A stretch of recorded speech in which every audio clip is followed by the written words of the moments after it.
ईद मुबारक कायनात। मैं चाहती हूँ दुआ भाभी कि मेरी प्यारी बहू मन्नत के हाथ से मैं शीर खुरमा खाऊं। क्या हुआ, आप लोग एक दूसरे को ऐसे क्यों देख रहे हैं? कहीं ऐसा तो नहीं कि मन्नत को शीर खुरमा बनाना ही नहीं आता?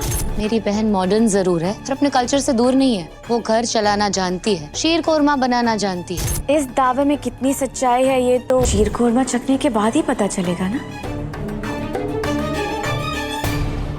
सचमुच सुभान से शादी करना चाहती हूँ, प्लीज मुझ पे यकीन करो। ठीक है मन्नत, अगर तुम कह रही हो तो मैं मान लेती हूँ। अल्लाह करे यही सच हो। चलो। मन्नत इबादत, अरे मुझे चाबी तो दे दो। अरे मेरे हाथ पैर तो खोल दो।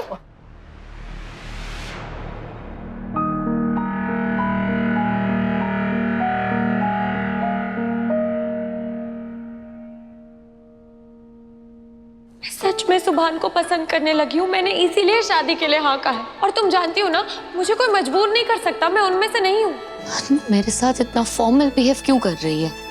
उसने तो आज तक किसी को कोई सफाई नहीं दी है, फिर अचानक से वो हर बात में एक्सप्लेनेशन दे रही है। मन्नू तो हंस के एक्सेप्ट करती थी, बेबाकी से एक्सेप्ट करती थी कि मैं ऐसी ही हूँ। हो गया है उसे? वो दूसरों की तरह खुद को सही और सच्चा साबित करने में क्यों लगी हुई है? दिस इज नॉट माई मन्नत। कोई तो बात है जो उसके मन में है और उसे जुबान पे लाने से डर रही है।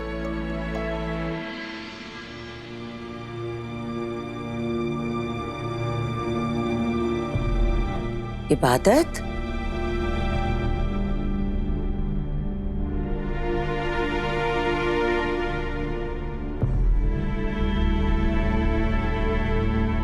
विभू, नानी अम्मी। किस सोच में गुम है तू? कुछ नहीं नानी अम्मी, थोड़ी सी एंजाइटी हो रही है। क्या मैं आपकी गोद में सर रख के लेट जाऊं? जरूर। अंग्रेजी बीमारी, क्या नाम बोल रही है तू? एंजाइटी। एंजाइटी? इबू, हमारे जमाने में तो बस वो दिल घबराता था और कुछ नहीं। दिल घबराने को ही एंजाइटी कहते हैं नानी अम्मी। ओह अच्छा, आजा और मेरी गोद में सर रखकर लेट जा। आजा, मैं तेरे ऊपर नज़ा का दम पड़कर फूंक दूंगी तो फिर ये जो अंग्रेजी की घबराहट है ना, ये अपने आप दूर हो जाएगी।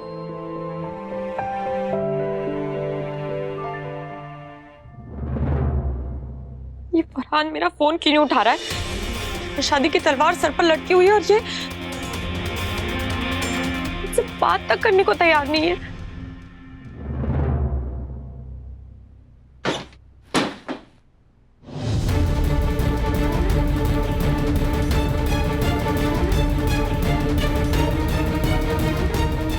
मन्नत, ये तुमने अच्छा नहीं किया। हाथ छोड़ो मेरा। मन्नत, तुमने मेरे साथ धोखा किया। तुम्हें एक बार सोच लेना चाहिए था कि तुम ये किसके साथ कर रही हो। किसके साथ कर रही हो? तुम हो कौन? अरे मन्नत, मैं अरमान हूँ। अरे मेरा मतलब छोड़ो, रहने दो। छोड़ो नहीं मन्नत, तुमने इबादत के सामने मेरी बेइज्जती क्यों की? मैं तुम्हें फरहान से मिलवाने में लगा हुआ हूँ, तुम मुझे उल्टा सीधा बोल बैठी। तुम्हें उस फरहान से मिलाते हुए मेरा कितना दिल दुखता है, तुम जानती भी हो मन्नत। तुमने मेरा इबादत के सामने दिल तोड़ दिया, तुम्हारा जरा सा भी दिल नहीं कांपा। अरमान, अरमान तुम रो रहे हो?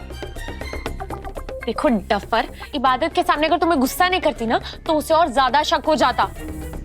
अभी तो उसने तुम्हें सिलेंडर पर बिठाया, अगली बार तुम्हारे साथ पता नहीं क्या क्या करेगी। और तुम तो वैसे भी इतने डरपोक हो, तोते की तरह सबक देते। मेरा सारा प्लान चौपट हो जाता, समझे? इसीलिए मुझे इबादत के सामने अच्छा बनने के लिए, उसको भरोसा दिलाने के लिए तुम्हारे साथ ऐसा नाटक करना पड़ा। मैं तुम्हारे लिए बेइज्जत होने के लिए तैयार हूँ, लेकिन कब तक? इतना तो बता दो, ये कब तक चलता रहेगा? जब जब जरूरत पड़ेगी तब तब तो बर्दाश्त करना ही पड़ेगा ना भाई। भाई मुझे कम से कम भाई तो मत बोलो मन्नत। अच्छा अरमान, हाँ। जब तक मेरी और फरहान की शादी नहीं हो जाती तब तक ये नाटक करना पड़ेगा। हाँ, वो सब तो ठीक है, लेकिन लेकिन मन्नत, ये इबादत बहुत डेंजर है, बता रहा हूँ मैं। आज उसने मुझे सिलेंडर पे बिठा के जलाने की कोशिश की, कल को मुझे गोली मार देगी, और परसों तो पंप से उड़ा देगी। देखो वैसे तो मैं बहुत स्ट्रांग हूँ, लेकिन मरने से किसको डर नहीं लगता, और इसमें तो मुझे कोई फायदा भी नहीं है। ये मैं खतरा ना सिर्फ तुम्हारे लिए उठा रहा हूँ। हाँ हाँ अरमान, मैं समझती हूँ, तुम चिंता मत करो, मैं कुछ करूंगी। हाँ। अच्छा इबू, तुझे एक बात पता है? बात करने से दिल हल्का हो जाता है। अगर तू चाहे तो मुझसे बात कर सकती है। अब देखिए, तो मैं बहुत अच्छी तरह से जानती हूँ कि तू अपने बारे में कभी नहीं सोचती, तो फिर किसकी फिक्र में आधी हुई जा रही है तू? अपनी नानी अम्मी से मत छुपा, बता दे क्या बात है। नानी अम्मी, वो मन्नू। हाँ बोल। वो मन्नत के बारे में सोच रही थी मैं। उसकी शादी हो जाएगी, वो चली जाएगी, मैं अकेली हो जाऊंगी। अच्छा, अपने पालने वाले से झूठ नहीं बोलते इबू। ये जिस गोद में तू सर रखकर लेटी हुई है ना, इसी में पलकर बड़ी हुई है तू। मैं मानती हूँ कि मन्नत के जाने से तुझे तकलीफ होगी, मगर फिलहाल तू इस बात से परेशान नहीं है। सच सच बता दे मेरी बच्ची, क्या वजह है? बोलना।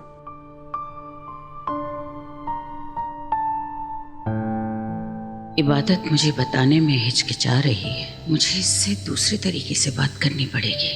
अच्छा, मैं तुझे एक बात बताती हूँ। मेरी जो नानी अम्मी थी ना, वो हमेशा कहा करती थी कि खुशियां बांटने से बढ़ती हैं और दुख बांटने से कम हो जाते हैं।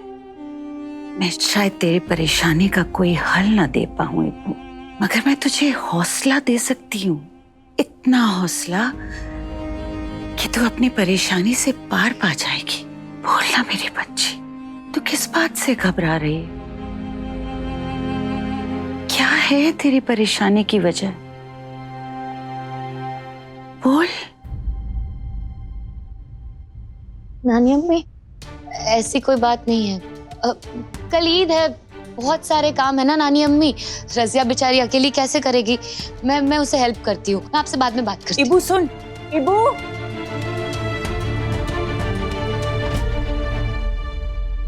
इस बच्ची का दिल हीरे का है मेरे मौला, इसे कभी ठेस मत लगने देना। ये जिस भी वजह से परेशान है, उस परेशानी को दूर कर दे। मैं इसे बेचैन नहीं देख सकती। उस इबादत की इतनी हिम्मत, उसे मेरे पोते पर हाथ उठाया। अल्लाह, अरे बेवकूफ, तेरी हिम्मत क्या घास चढ़ने गई थी क्या? एक उल्टे हाथ से रख के देता ना उस इबादत को, तो वही बेहोश हो जाती। वो इबादत तो है ही गंदा खून, मगर वो मन्नत, वो भी कुछ कम नहीं है। वो दोगली है एक नंबर की। हम उसका साथ दे रहे और वो अपनी बहन का साथ दे रही है। मैं छोड़ूंगी नहीं उसे। और दादी अम्मी, आप मन्नत को कुछ नहीं कहिए, क्योंकि मेरे सामने इबादत की तरफदारी करना उसकी मजबूरी थी। अरे ऐसे भी क्या मजबूरी अरमान? उस इबादत ने उसके गले पे छुरा रखा था क्या, जो मन्नत को उसका साथ देना ही पड़ा? देख अरमान, बेवकूफ मत बन बेटा। इस वक्त तू सिर्फ उस मन्नत को देख रहा है, मगर मेरी नजर उस जायदाद पे गड़ी हुई है जो मेरे शौहर मेरे लिए छोड़ कर गए हैं। उस चोर जुआ ने तो सब चीज पे कब्जा करके रखा है। अरे उसका बस चले तो हर चीज उठा के उस इबादत के हाथ में दे दे, पर मैं ऐसा होने नहीं दूंगी। मैं किसी कीमत पर जागीरे सौतेलों के हाथ में नहीं जाने दूंगी। या अल्लाह, कहीं ऐसा तो नहीं कि वो मन्नत हमारा साथ देने का नाटक करके हमें बेवकूफ बना रही है? हाँ, हो सकता है, क्योंकि वैसे भी ना ये दोनों बहनें एक नंबर की चालाक लोमड़ियां हैं। दादी अम्मी, वो दोनों होंगी चालाक, मगर मेरा यकीन कीजिए, मुझसे ज्यादा नहीं हैं?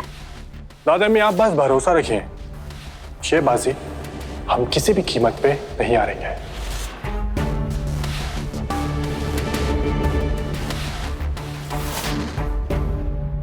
तेरी मान के शायद हमें बाजी जीत भी जाए अरमान, अरे इज्जत तो हम हार गए हैं बेटा। आज उन दोनों बहनों ने मिलके जो तेरे साथ किया है ना अरमान, उसे मैं जिंदगी भर नहीं भूलूंगी। और वो दोगली मन्नत ने उस मनहूस इबादत के सामने तेरी इज्जत उछाल के तेरी बेइज्जती करके मेरी पीठ में छुरा मारा है। और जब तक मैं इसका बदला ना लूं तब तक मैं चैन से नहीं बैठूंगी। दादी अम्मी, क्या है? आप क्या करने वाली है? प्लीज मन्नत अप्पी को मत मार देना। मैं किसी को मारने की बात नहीं कर रही हूँ, मगर हाँ, मैं उस मन्नत की ऐसी बेइज्जती करूंगी ना कि उसे जीने में शर्म आ जाएगी। बहुत प्यार है ना दोनों बहनों में। अब देखना, जब मन्नत की इज्जत उछलेगी तब उस मनहूस इबादत की जान तड़पेगी। एक पे वार होगा तो दूसरी रोएगी। बड़ा मजा आएगा।